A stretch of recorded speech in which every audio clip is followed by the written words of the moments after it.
Bayangkan kalau satu perbuatan kecil yang pernah kita lakukan, yang bahkan mungkin sudah kita lupakan, tiba-tiba berdiri di hadapan kita dan menjadi alasan keselamatan di akhirat kelak.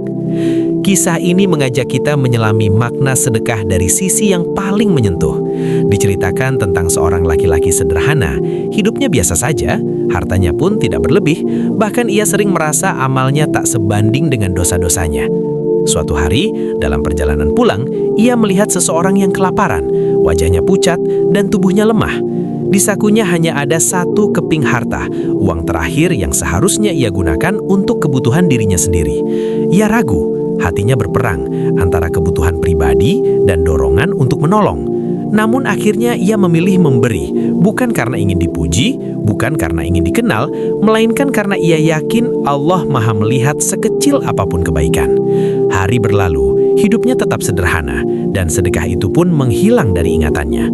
Hingga tiba saat ia menghadap Allah, membawa catatan amal yang terasa berat oleh dosa. Ketika ia berada dalam kebingungan dan ketakutan, satu amal kecil itu ditampakkan, satu sedekah yang ikhlas, yang dilakukan dalam kondisi sempit, tanpa pamrih, tanpa saksi. Sedekah itu menjadi pembela, menjadi alasan datangnya rahmat Allah, dan menjadi penyelamat di saat ia paling membutuhkannya.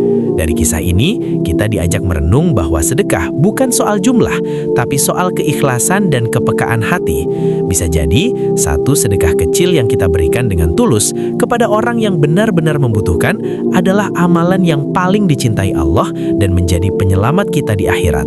Maka jangan menunggu kaya untuk berbagi, jangan menunggu lapang untuk peduli, karena bisa jadi satu sedekah kecil hari ini adalah cahaya terbesar kita kelak.